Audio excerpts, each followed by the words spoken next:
So we were talking about the NIL and how Okay, yeah, states so we laws. went live. It didn't line up, but we're live now. I can see it. Okay. Essentially, we're talking about NIL and that they think that some states are going to actually go further than what the NCAA wants. And the NCAA was saying you have to stay in line with our legislation. And then essentially where we left off was what power does the NCAA actually have? And I was saying I would think the NCAA in a weird way here overrides the states because the NCAA controls the athletics. But I think But it's kind that's of the based but on the fact that everyone agreed to listen to the NCAA. There's no law to back it up. but I also think the NCAA knows they'll have a problem if they don't, like you said about Maine against like okay, so you go to Syracuse, well that's New York. Or you go whatever. I can't think of a school in some UMass. small state. So there you go, UMass. What are they going to offer? And Californians would be like, we're going to get like they'll just pass, or they could okay, y'all going to have anything and be in movies. Like Yeah, that's what I was saying. Like, if people like USC can say, like, hey, I've got you lined up with 3 TV commercial deals and you get to be in, you get to play like a small part in this, like, really famous TV show or something, that obviously is something other schools can't quite offer. But my point is that so if the NCAA is saying, "Hey, here are the rules. Everyone has to play by this, flat set of rules or even set of rules to everybody," uh, I don't see how a state.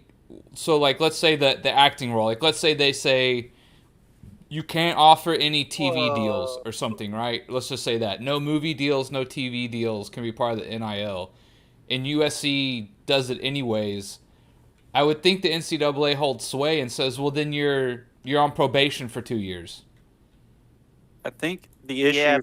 but I think it just still goes back to what's going to happen. Like these other states are going to dominate, No, and that's they're what they're like, trying to and prevent. then they're going to try to they're going to end up trying to protest the NCAA. So they're like, let's just get ahead of it, or I it's just don't. gonna.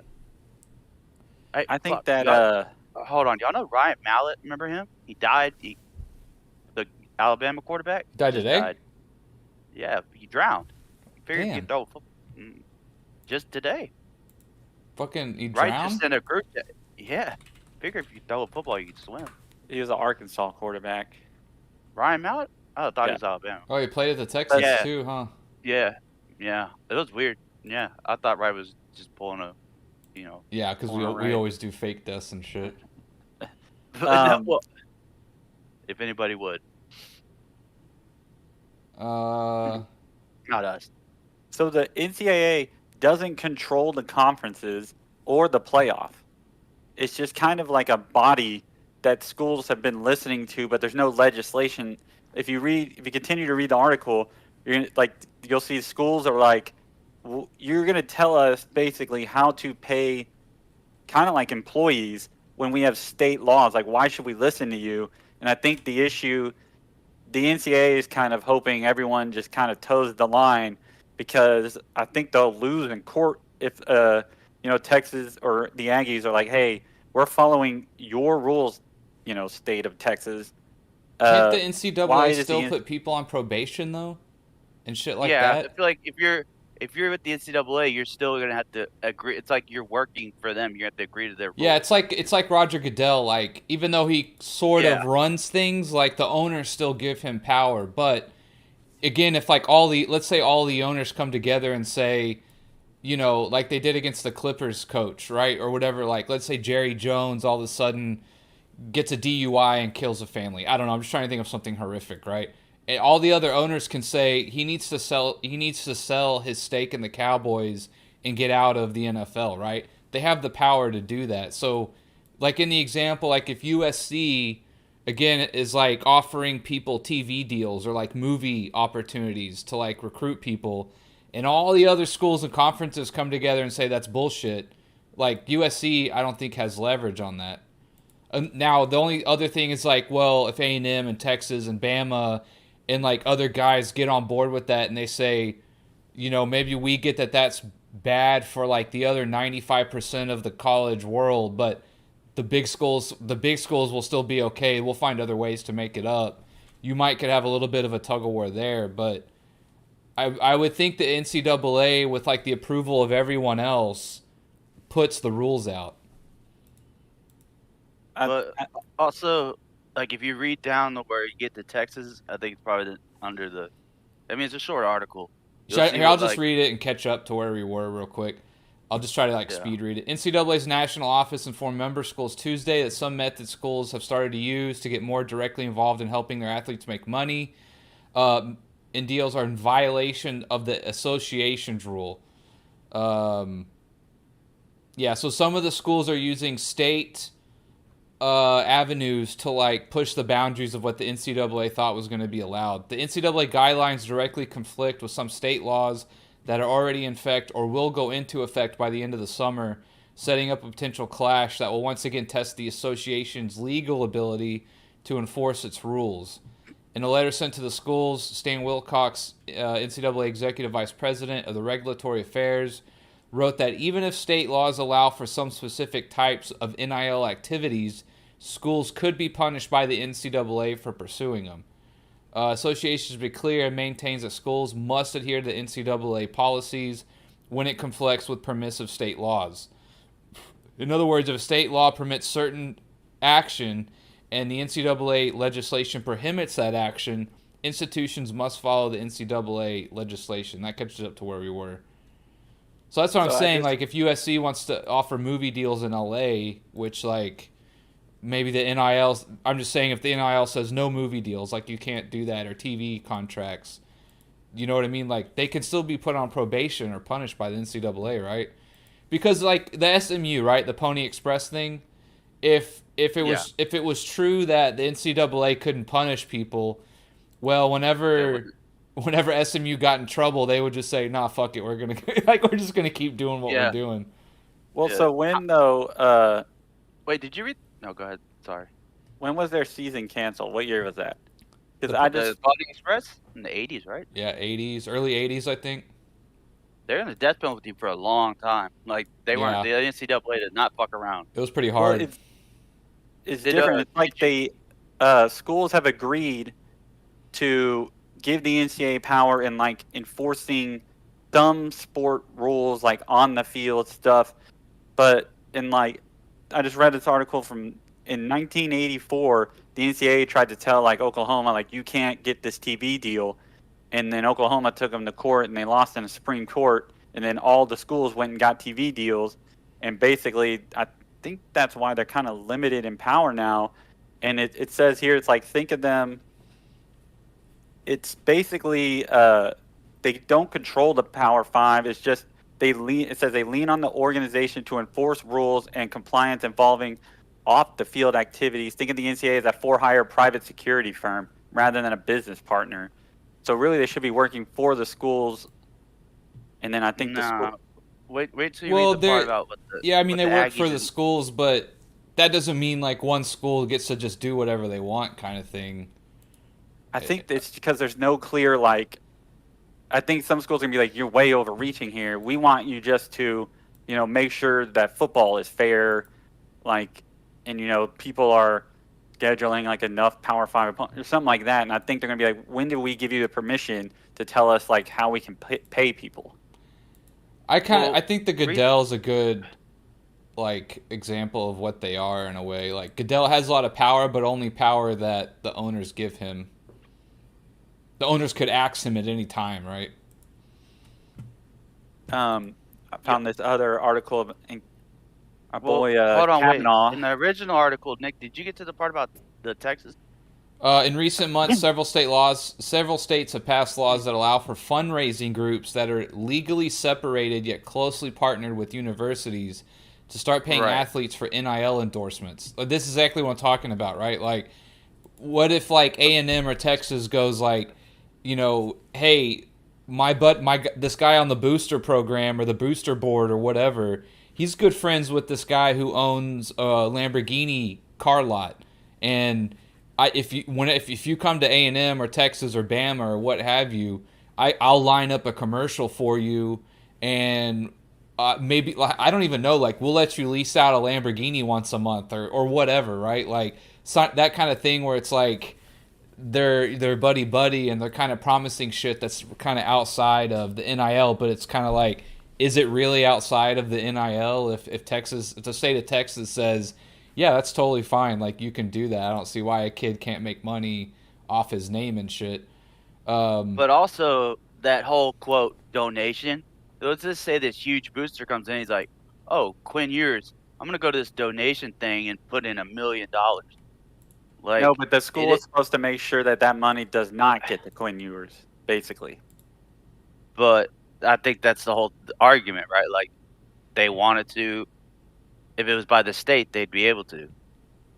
Yeah, so I'm just about to read the Texas part. In Texas, for example, law is set to go into effect Saturday that would allow fundraising groups such as the Longhorn Foundation or the 12th Man Foundation. All right, Ian, we're gonna power up this one time. We're gonna do the Dragon Ball Z. The other way. Nick, other way. The other way. Nick, you do. Nick. There you go. No, Nick. That was hilarious. Jesus. That's what it looked like on my end. You're to my right. Oh, okay, yeah. Oh, I was like, I think you're going the wrong way. Y'all just fused. Or the 12th Man Foundation, which support the athletic departments at Texas and Texas A&M respectively, to raise money for NIL deals. Similar laws have been passed in Arkansas and Oklahoma, among others. The NCAA said Tuesday that schools are responsible for making sure these fundraising organizations do not pay athletes for NIL deals. Yeah. I guess so. They're raising outside money from what the school can just spend from tuition and marketing or whatever money they draw in from ticket sales, etc. Right? Essentially, they're having these big, I'm Bob who owns the car lot, and I'm gonna donate, $1 million to A&M, which in return I get to have, this 5-star, come to A&M, but he's got to do a commercial for me or whatever, right? That's kind of, I think, what's happening. Yeah, the whole thing with the NIL when they first started, they're like, schools cannot pay these athletes because they didn't want, schools saying, we'll pay you $1 million to come. And basically what schools did was, we'll create, organizations here with basically tell the boosters, like, you give this money and then this organization will disperse it to our best athletes. But basically, the schools are like, hey, guys, give X and X to this player or this much. This is how much I promised them, kind of thing. And I think the NCAA is trying to crack down on that. But I feel like that I literally thought that was how it worked, like out in the open. It's just so blatant. I thought that's how the rule was. This is what's been going on forever, too, I think. It's just... Yeah, and how are you going to police it? Because the coaches aren't going to tell on themselves. Yeah, the NCAA just asked the schools to police themselves in this memo, which I think also shows that they don't really have power to do anything. Or they're not really taking, like, it's not like, not power, but, police yourselves, like, that's literally not taking it serious. Who the hell's going to tell on themselves? NCAA said Tuesday schools are responsible for making sure these fundraising organizations do not pay athletes for NIL deals. Okay, wink, wink, like whatever you say. Yeah. I mean, unless they're signing like, hey, Joe Blow, you're going to be the guy who does the Big 12 and like, but still, like, they've been doing it when it was illegal. They're definitely going to be able to hide it when it is legal. Yeah. You know what I mean? The new law in Texas will also allow schools to provide perks to fans who donate to these NIL funds. Wow, so they're not even getting the big fish and the big sharks to donate. They're trying to get the guy who owns his own law firm who maybe, but makes a good amount of money, but he's not like a big wig, But think about this. How much fits in y'all stadium? 100-something thousand, right? Like 120. If everybody donated, everybody donated $1 a game. Yeah, I mean, well, I think when they say fans to donate, I know. Maybe they're hoping, Nick donates $5, but I think more or less they're hoping that like, Nick, you're donating more than that. Again, like a lawyer or a doctor or someone who's a little higher up in the echelon, right, is donating like, $10K or $20K or something like that. Schools such as Texas and Texas A&M said in the past month that they are planning to provide priority points to fans who donate to NIL funds that will help the fans get better tickets. Exactly. So, yeah, Dude, imagine if we donated money and then we all got in the front row and wore like NNB Sports and shit. That's essentially what Dude. like people will be doing, I bet. I'm reading. I think this whole thing might be like, I'm sure Texas, the state of Texas, is one of the big reasons for this NCAA coming out today. But I'm reading this article from June 2nd from the Washington Examiner. I think it was they were like saying that the Aggies 12th Man Foundation has been raising money for scholarship and athletic facilities for decades, and it recently announced a plus fund. I think announcing this is what spurred the NCAA A plus or a spinoff. plush? It's plus PLUS fund. See, a plush Like fund would be plus fund. hilarious because it sounds like slush fund. It says, yeah, plus fund, in quotes, spinoff that will collect money from donors for NIL deals and then organize those funds into NIL payments to players, which is literally, Aggies announced they're doing this, and the NCAA announced today, like, do not do that. Dude, Like, I'm the loving exact- this NIL shit, bro. Yeah. So much. It says, the nonprofit purpose of the Plus Fund will be to promote the 12th Man Foundation. It would be like the Chicago Bulls trying to get around the NBA salary cap by forming a third organization that would pay Michael Jordan to promote the Chicago Bulls. Exactly. So basically, yeah. See, this is what I was saying. Like these outside whatever is just like a loophole. Yeah, But exactly. it's not- We know they've been doing it though. Like everyone knows that they're getting these But deals. they're basically saying, "Hey, stop doing this. We know you're doing it. We don't care if the state." You're right, though. It is going to be weird because well, no, they're probably not going to go to court, but They're people over are two going to. court I cases. think they are going to bitch about it because it's like it has been going on. Somebody's going to be like, "This isn't fair." Like, so and so schools, blah blah blah, cost so much, but it's like then you look at Notre Dame, which is probably loaded. I was surprised I didn't bring this up the other day. They've had a TV deal since before anybody. Yeah, because for they're independent, conferences. right? So it's a little easier for Yeah. them to go after that stuff. They And don't have to then worry about they're- fair play with their teammates. So I think they could have so much money to spend, and their Catholic school get a fuck ton of money. Like, and they're still getting good recruiting classes, even though they're Notre Dame and they're not doing. I mean, they get their crap beat out when they face big schools, but I mean, Ren hates Notre when Dame y'all- so much. Yeah, it's trying to get some shots in. Ren's a true Who, Notre me? Dame hater. I Yeah. love it. no, I used to I be mean, like I that don't- too, although I think recently they've been better, or at Yeah, least have but- lived up to the ranking a little better. But yes, you're right. to me, They're usually overhyped. when they got to that national championship, and I watched it, and I was like, it looks like Bama's playing high school right now. I was like, they don't deserve to be. Yeah, here. was it 55 to nothing? Yeah, like the 55 to 10 or Manti Te'o something? team, I think. Yeah. Um, Get catfish, bro. games or have preferred access to tickets to bowl games or postseason events. So again, like you could even set up just a fundraiser where they get to like eat with the players or whatever. Dude, A&M, I know I've said it once and I'll say it a million times. A&M has the most to gain of maybe just about anyone. Dude, like they're like top 5 in revenue like every year, and like now we get to actually spend it. Like. Your boy in that article literally tells the NCAA, like, no, we're going to follow the state rules. You're not going to tell us what to do. I think they're, like, making it a point. Yeah, the NCAA said Tuesday that this kind of incentive to donate to an NIL fund is a violation of its rules. In an interview with ESPN before Tuesday's letter, Texas A&M Athletic Director Ross Bjork said his department planned to start providing that benefits to its fans later this summer. When asked whether those plans would proceed, even if the NCAA decided that type of perk was against its rules, Bjork said his department planned to do as much as Texas law allowed. Love it. Yep, I fucking there you love go. it, dude. The state And law think is about- going... Go ahead. I was going to say, remember when the Longhorns in Oklahoma and the news was breaking about moving to the SEC? All over TV, it was, what's the super conference? Are they going to get Michigan and Ohio State? If they create a super conference, and always the response to that was, the NCAA does not want this to happen because enough schools get together. They're their own NCAA body. They don't need to listen.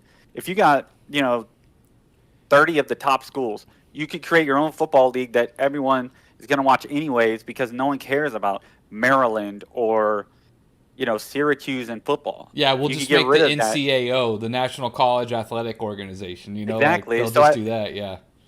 And then another thing I was thinking about, the fact that schools are able to move to these conferences and they are creating super conferences, the NCAA would probably not want super conferences if it could actually control the schools. I think the fact that schools are going to these conferences, doing what they want, shows that the NCAA is more like, literally, like, we'll pay you to enforce football, but really, we're your boss. Yeah, and like the more spread out and more parity there is, that's better for the NCAA because they can kind of lean on different people and conferences and stuff to kind of hold swagger. But if you have, like you said, if like all the best schools got into one conference, the NCAA is pretty much now owned by that one big conference. You know, like they now own the NCAA and get to just do whatever they want. So the NCAA would almost be pointless at that point.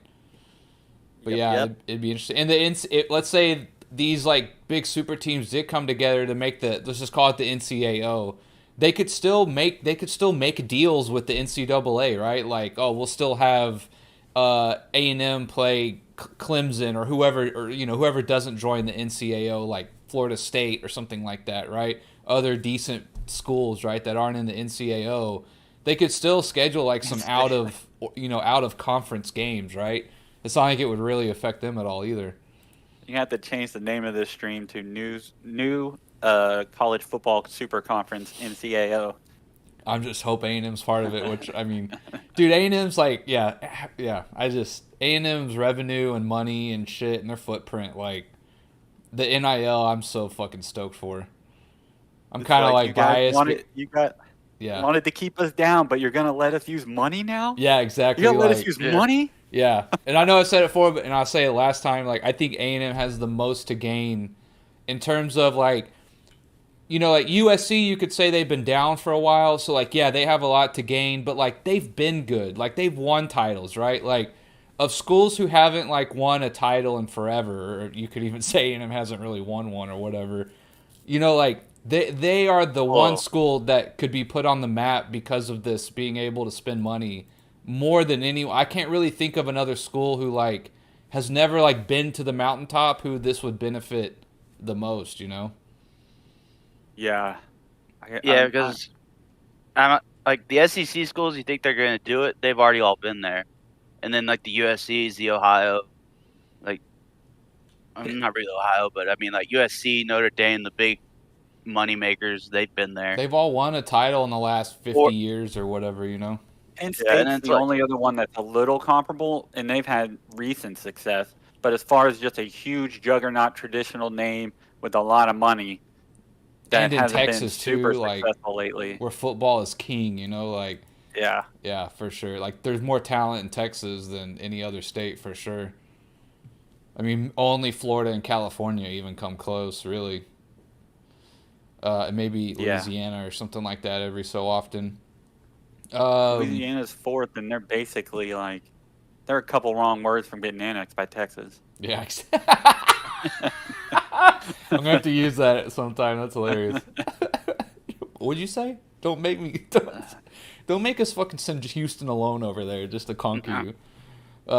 Dude, I was just thinking U of H probably too. Like just for a city school is probably going to benefit pretty good. I think U of H going to the Big 12 takes their recruiting to another level for sure. 100%.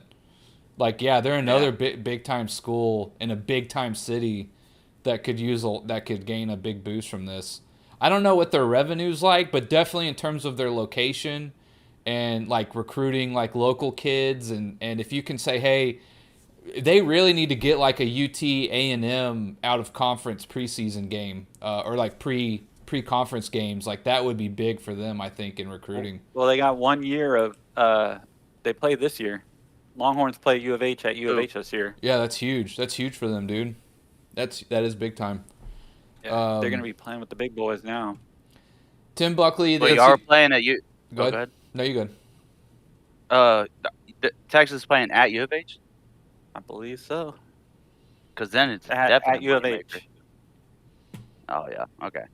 Tim Buckley, the NCAA Senior Vice President of External Affairs, said the NCAA isn't forcing schools to break any state laws. It is instead letting schools know that just because a state permits a certain type of activity doesn't mean the NCAA members are allowed to do it. Until the rules change, the rules are what they are for every member institution, whether you are in state A or B. Buckley, I feel like any school could do this, though. Like, it just, I guess they just don't want big outside money coming into the NCAA, which I Or guess them when you like open saying, the, yeah, but when you open the door to the NIL, like, aren't "What you do you expect?" kind of all, you're maybe not to the degree that this is talking about, but you're kind of already opening the door to that. And it's also, I think, Yeah. I don't know. I think they don't want it to just be like, "Oh, NIL's open," and then anybody could just give this kid money, right? But then that could also lead. I mean, I don't think it'll happen, but hey, I'll also give you $1 million to tank this game. So they want, you know what I mean? Like, let's keep it a little regulated of who's giving who money. Yeah, the reason they lost is because why didn't the NCAA care about, you know, Sally Joe in freaking chemistry class who could do anything for money? It's because they weren't making the NCAA money. They were literally keeping people from making money just so that they would stay in college and like follow their rules and NCAA could control them. Wait, what are you trying to say? I Like think this girl in NCAA is more chemistry. worried about, like, not necessarily controlling players, but controlling schools. I think not control, but they understand that, again, like we said, if like 5 to 10 teams go do their own thing and they have all the pull, NCAA just lost half its power, right? They want to keep things as even and as like parity as possible, and once you let outside money come in, NCAA loses a lot of power, you know. I think what is it? Occam's razor. The fact that they even had to put out an article to try to Occam's tell right. schools like, hey, can just follow these rules means that they're probably just hoping they'll listen. I don't think that they can enforce. I think that Aggies are going to do what they want. No, these schools aren't going to. Everybody's gonna do what they want. Yeah, I mean the Longhorns. Like every time I read about recruiting and the offensive linemen, it's like known in every recruiting article that there's like some organizational thing that the Longhorns put money into to try to get like O line and D linemen, like just for them. Yeah. So the fact that recruiting guys know this means like that I don't schools aren't stopping. It's like the train's left the station on this one, I think. Yeah, Dart's in chat. I just said what's up to Dart. What up, Dart? You want to debate? Nick wants to debate the NIL coming up. I'm going to debate the NCAA. Let's get in a courtroom. Remember that video? I sent you that short video of like they're debating LeBron and Jordan, and they're like in an actual courtroom with like 12 jury members and shit. Dude, Like that's great. like the judge is like, good point, you know. Dude, with your green screen, you still have that thing? You should set up a little courtroom. That'd be hilarious. Yeah, to have like different people. Do I see a green screen over your right shoulder right there? Yeah, that's my my fabric. Yeah, the green fabric. But also, like, what I was gonna say is like, okay, let's say, all right, let's say you have Texas or A&M or Alabama, like a big time school, right? And let's take someone like middle tier, like Florida State right now. Let's say the number one quarterback in the country, right? What is a school allowed to offer them in terms of money? Like, can they offer them as much as they can within like what the school makes in revenue? In terms of like, let's just say Alabama makes $1 million a year and Florida State makes 500,000 a year, right? And you know, let's just say that they can offer within that pool of money or whatever. Is like, can Florida State, like, let's say the market value for the number one quarterback year in year out is like 500K, right? And Alabama says, hey, we can get another good quarterback. We'll offer you 250K to the number one quarterback because we know we can maybe get the second or third. And Florida State says, we're just going to roll the dice on this one guy and blow our wad 500K on this one guy, right? Like, what exactly, you know, in terms of the money going to players, like, do y'all know how it works like that? Like, what is the... Zero. The colleges can't pay at all. So the It NIL is has to just be simply through jersey boosters. sales and autographs and stuff like that? Yeah, you're basically like a celebrity, right? You're using your own like thing to get commercials and endorsement deals, and schools are. I think schools, I'm sure they're allowed to at least pitch like, look, we have some of the biggest boosters. You can look into it. Like you're gonna do okay, but they can't guarantee the money. So like Yeah. a quarterback like Quinn Ewers can go and do his own like the car lot deal, a Lamborghini dealership, right? He can go and do that on his own if he wants. Yeah. So, like, what's the difference? I guess I don't get it. They just don't want the schools raising money. Yeah, because essentially the schools are trying to get around paying players by creating nonprofits to essentially have sway over those nonprofits to pay players. Like They don't want to middle, happen like what's giving the already money. happened. Yeah, like I'm gonna put this $1 million over here, but you're still gonna get it from this thing, but Right. not from the school. They Yeah. don't want the big schools winning out on this, but that's already what's happened already. Yeah, as far and as It's NIL. already what it's gonna happen, but I feel like they have to do some kind of regulation.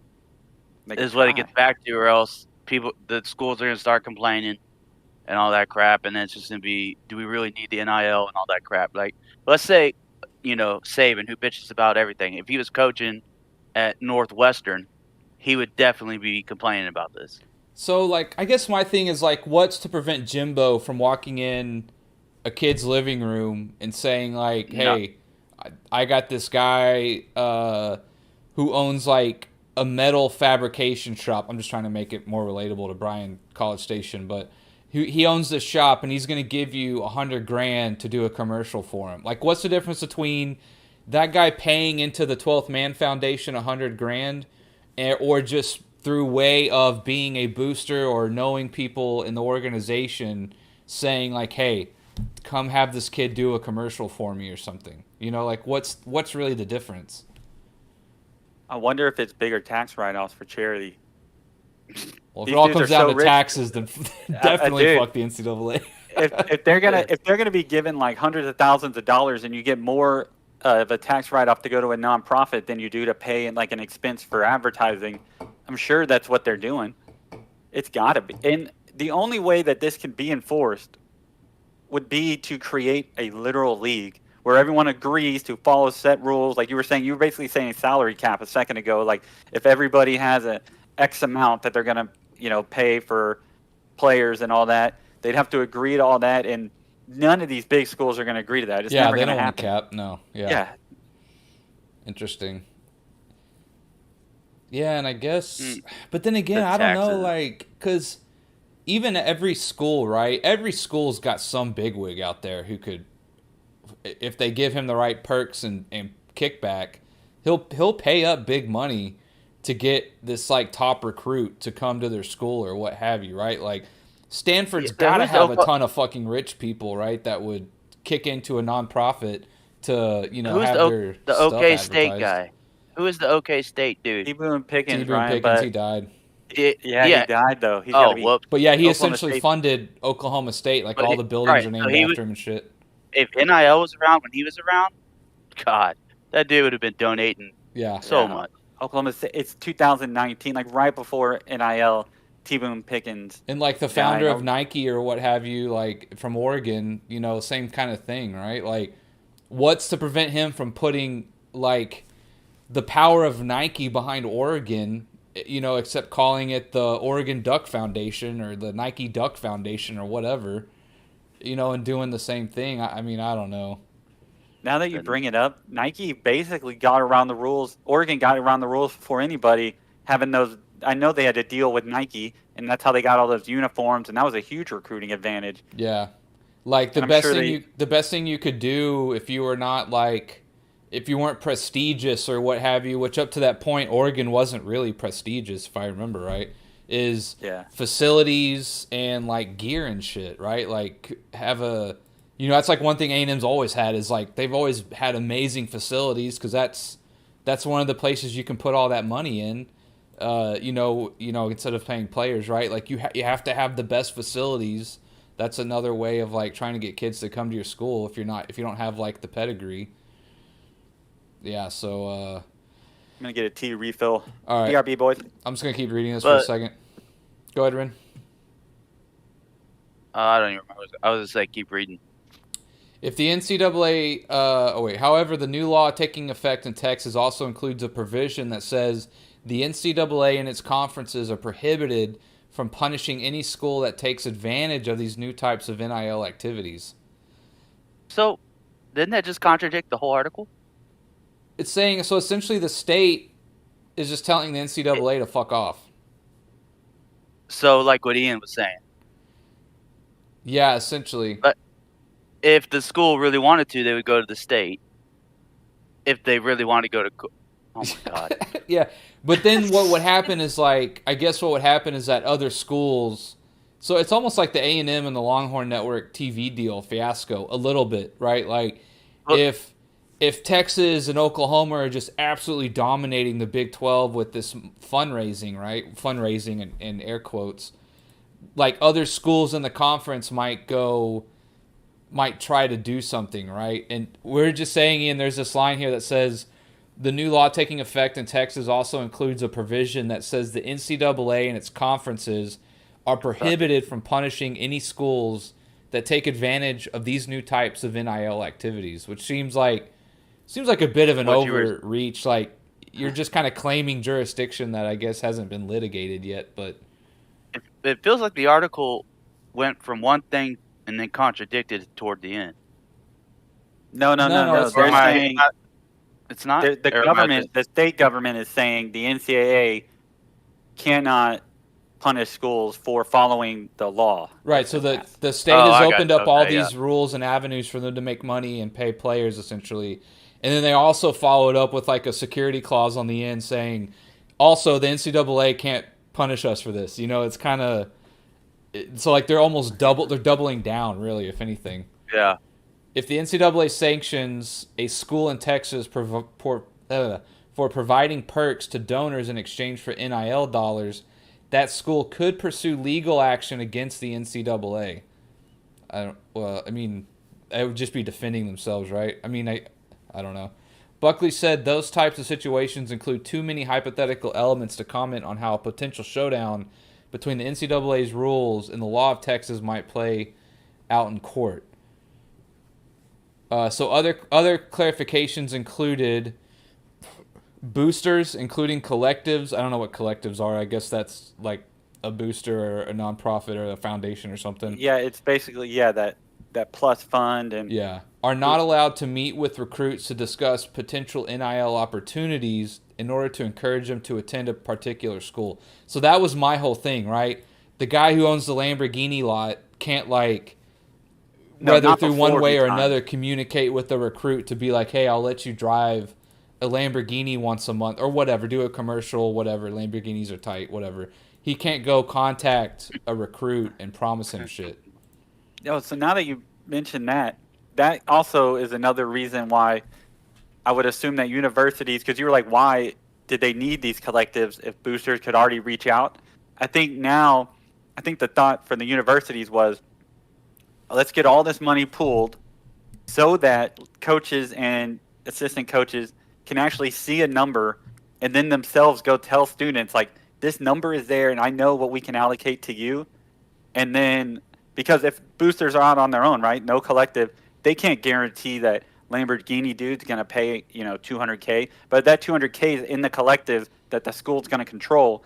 Then basically the coaches can promise that money, which, I mean, super, super shady, but it's definitely been happening anyway. It's like Reggie Bush was driving a Range Rover, his mom had a house, like dead giveaways, but it took him 10 years to take his Heisman. Well, I think he said he.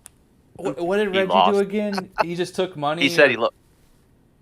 His mom got a house out of nowhere. He was driving like a Range Rover or something, right? Yeah. And then the funniest part of the whole story is I lost my Heisman, so they couldn't take it back, which is great because it's on his mantle in his living room. Yeah, and because there was the whole thing with LeBron in high school where his mom or what have you went out and took out a loan essentially on the promise that LeBron was going to be in the NBA, right? And I don't really that's fair. Yeah, I don't legally see anything wrong with that per se because the bank's sort of taking the risk and his mom is taking the risk, etc. But yeah, but see, to me, the bank, they're like, "What's your collateral?" She's like, "Have you seen ESPN?" Yeah, my son. That's my collateral. My son's legs. You're right, and it's in the bank's. Yeah, it's in the bank's hands, and also, she could have got a whole bunch for money. Call Adidas. He's about to sign a shoe deal. I just need a house. NIL deals can't include clauses that require an athlete to attend a particular school or live in a particular geographic area. Well, that's fine with me because this is kind of all like on a handshake basis. You know, like if you're a player and you sign to Texas, you're trusting that, you know, I guess whenever you get there, you get that check in your bank account or whatever. And like, I don't understand why you would have to force a kid to like live in Austin, you know, even if he leaves for the off season or whatever. I don't see why you would have to like put that in writing. Event sponsors cannot pay an NIL collective, which in turn pays athletes, which is kind of like the boosters almost, as part of a contract for a team to participate in an event. For example, some schools have signed contracts with mid-season basketball tournaments that include a promise from the tournament organizer to donate thousands of dollars to the collective group associated with that school. So this one would be football bowl game sponsors. Is what they're using as like what might happen in this situation. Did they just say basketball? Yeah, well, basketball makes sense because you can play a like lot the more Hawaii games. Tournament. Yeah, Like you those play Hawaii like the tournaments at and the you play more beginning? games and shit. Yeah. It's like more of a year-round sport too. I was thinking that like those tournaments they have at the beginning of the year, like the something classic, the Hawaiian Classic or whatever. You know what I'm The talking about? Maui It's Classic like, or whatever. Yeah, yeah, there you go. Yeah. yeah. So What's they're wrong with getting. those guys? I mean, if they paid everybody that participated an equal thing, I don't even know why that would be a problem. Are they paying the schools or the athlete on that? They're saying you can't pay You cannot pay an NIL collective, which in turn pays athletes. So like, if let's say you wanted to set up like this year, after the bowl game and the season ended, you went to the 12th Man Foundation and you went to UT and you said, we'll give you each $100,000 to disperse out to your team to come play a game when the season's over. And we're of course going to put it on TV and make however much we make off marketing and advertising. Way more than Yeah. So I don't know. I almost think having the 12th Man Foundation and the UT thing in between is almost better than leaving it under the table. Again, we're like, I'm just going to keep using the Lamborghini example where that guy's going and under the table is talking to the coach or to the whoever he knows within the organization to go tell this kid, hey, I'll give him some cash and a commercial deal if he comes to this college, and like you guys, whatever. Like I almost think it's better to have them out in the open say, I gave $50,000 to the 12th Man Foundation, and it is what it is. Maybe the NCAA recognizes that those guys are going to keep doing that. I think that's not going away. What I think this is like like the school getting like a little pot to be able to pay athletes, and they don't want the school involved at all. Yeah, and like distributing money. The best argument Good. I was saying if they do make the these little like Ian said, the little donation pots, that the boosters in the school are going to put it in there just to get around the loophole. Because you say they can't pay them directly? No, they can. The boosters can. They just can't reach out beforehand, and they can't say it's for going to the school. They can pay them for like promoting their product or, Back to what Nick said, they're going in the living room knowing that number and probably using it as a tool. Like, hey, we have this much money, and y'all both said that. Like, will we give you this amount? Or like Nick said, we give you the commercial. The coaches are definitely going to be doing that, and now even more. Well, you can't do it. Yeah, so they're doing it clearly, but you can't do it beforehand. Is the rule? Like, you cannot say you will get Bijan Mustardson deal if you come to Texas. Bijan Mustards. I think it's literally just a way they're trying to get a way to have like some money that they can choose to pay. Like maybe it's for lesser players too, like the guys that aren't going to get it. And they're like, look, guys, if you really want to help, we have to pay the second tier and third tier talent, and just donate it, and we'll distribute it to like we'll have these kids come and we'll choose the athletes that we think need money, or maybe this kid wasn't a high recruit, but now he's excelling midway through the season. He's going to enter the transfer portal. If there's no money there going to that kid, I think they want kind of like a fund to dip into, because I think the big 5 stars and high 4 stars, they're already getting paid. I think it's for other way, like just more control for the university to distribute money, and I mean that's basically it. I mean maybe it's a tax write-off. I'm sure it is. And like the best argument I could see for being against this, or the best argument the NCAA could have, is that we want it to be performance based, right? Like, so in other words, autographs, selling your jersey, we want kids to be rewarded based on performance based. Like that's the best argument I can see against this, instead of big schools just going up and buying up all the recruits, the best recruits. And But I wonder if it'll. Go ahead. because let's say like let's say you're like the 20th ranked quarterback, right, coming out of high school, and you could go sit behind the guy at Texas or Bama for 2 years or what have you, or battle out for a spot. Or you might go to like a second tier, third tier school. You get to play 4 years and you could shine, and you could like sort of bankroll or like invest in yourself in a way, instead where like Bama, A&M, and UT are just going to buy up the top 100 quarterbacks even if none of them play, right? Kind of thing. Like I could see that, where it's like we want the competition to be as like good and even as possible in a way, or as possible, instead of like people just buying up all the talent just because they can, that kind of thing. What was I gonna say? Like,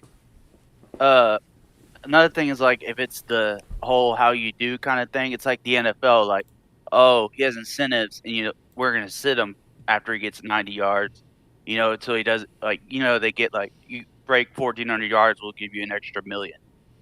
But you know what I'm saying? Like, so if this player they're winning 30 to 15, and in college you still run up the score, they'd be like, and if they're doing it by top performance, they'll probably start benching people. You talking about if there was a rule that was going by performance to get money? Wasn't that kind of what? Well, the what NIL right now, right? You can only make money based on jersey sales or autographs, Oh, which that's is essentially right. Yeah. which is essentially demanded by how well you are for the most part. So like that would be the best argument I think the NCAA could make against this, is that we want as many good players to get exposed as possible across the board, instead of, even though it's lopsided now, this might make it even more lopsided to the top, 10 or 20 schools, essentially just buying up all the best recruits, period. And we might not see half of them because they've got so much talent. And if one guy shines, he's going to play for 2-3 years or what have you. And so you'd want guys who are good, because there's a whole thing of like, well, like I want to play, but yet if someone waves $100,000 in my face, and maybe I have to go and I have to compete for a job against other 5 stars, I may never play. Whereas had I gone to Washington State or whatever, I might have played and got exposed and done some good things. That would be the best argument I could see for the NCAA, being like, we want as much talent to be exposed and play as much as possible. That's kind of. This is where I kind of think where Nick Saban kind of hates it, because how they have the whole people will go there as a 5-star and wait 3 years and then play. Like, I think the NIL is gonna take those. Like, talk about like, effect, oh, this guy played. Yeah, like Alabama always has a third string running back who's going to go to the NFL. He's going to get his time. Yeah. And all their linemen, they're all willing to wait. And I think the NIL, Saban probably hates it because they're like, fuck, they're going to go elsewhere, get money, and play instead of because the whole thing was they knew they'd go to Alabama, go to the NFL, and eventually get paid. Why not get paid, play at a different school, maybe not win a national championship, but then go to the NFL. Now A&M and Michigan or schools like that are going to get those guys, and then. Yeah, and then maybe the Alabama guys had the most to lose. Maybe the guys they replaced even go down somewhere else. I don't know.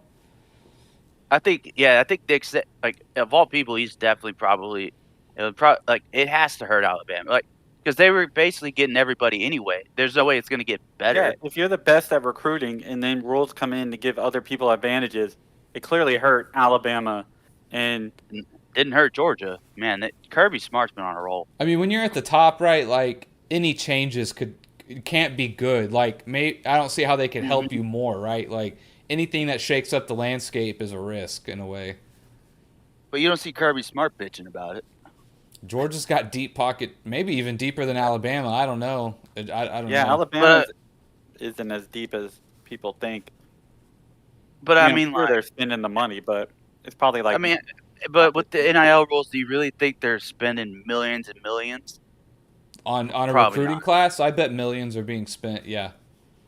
Or I wouldn't doubt it. I would have to go maybe put some figures together, but like do we know any top guy who signed an NIL deal? Bijan Mustard. Wait, is it really? What is it called, Ian? Bijan Mustardson? Yeah, and I know Arch Manning was gonna sign one, but he said, "I'm gonna let my play." Of course, parents got in his ear. But so Bo Nix, somebody got like Bo Nix. His NIL evaluation was $1.5 million. Bo Nix, the guy from Auburn. The guy's at Oregon now. Oh yeah, he's at Oregon. Wait, he should be. That should have been his last year, right? Travis Hunter, the guy at Jackson State who went number 1 or whatever, he was 1.7. Caleb Williams at USC, he's 2.6. 2.6 million. Yeah. Arch Manning is 3.7 million. I don't know if that's per year. That has to be projections. It's projected, I think. They were projecting. Yeah, they're valuations, yeah. Yeah, because Arch Manning would have made... Because to get a jersey of Manning at a college is pretty fucking sweet jersey. So, I mean, yeah, millions are being spent, I would think, on a recruiting class as a whole. Well, it's like, yeah, man, I don't know. Arch Manning, I would have been like, F off, Dad. Like, you're the run of the brothers. Like, I'm going to take that deal, make $3 million in college, then go to the NFL anyway. Bronny James is 7.2 million. That's his valuation. That's such bullshit. Oh, yeah, but it's bullshit because I know you're hatred for LeBron, but everybody's going to buy that jersey. Well, I just don't think he's worthy of that much. Like, Arch Manning was at least, a 5-star coming out, Bronny James is not. Yeah, I don't think he's as good as people make him out to be. I think D Wade's kid was better than him, right? I know they both went to the same. They both went to the same school. Yeah. Olivia Dunn, that gymnast at LSU. She's actually 3rd on the list, 3.4 million. She's cashing. She's going to take it. I was looking up Quinn Ewers' NIL deal, and there's this article that he had signed. Let's see, this was like October of 2022. Before or after he was shredded. With a company that was like making NFTs, and it's only like a 3-year-old company called Metabilia, right? Metabilia. Mm-hmm. And this isn't gonna be good. They didn't release the numbers, but people are like, this has got to be like 6 figures. They're getting part of his like 1 million evaluation from or whatever. And basically what they do were just to sell his likeness digitally, but no, the company had already secured a 6-figure deal with a UT booster to pay for Quinn Ewers' when Ewers drops his first NFT stuff with that company, they'd already been pledged to like 6 figures already. So this stuff's been that's basically getting around this whole NIL rule. Yeah. And now NFTs failed. Well, not Quinn Ewers, because hopefully Ewers doesn't care. Yeah, he's got the money. Yeah, I mean, I was about to say, he's got the real money in hand, not an NFT. Yeah, not a picture of himself that he's gonna put as an NFT. Yep, exactly. God. All right.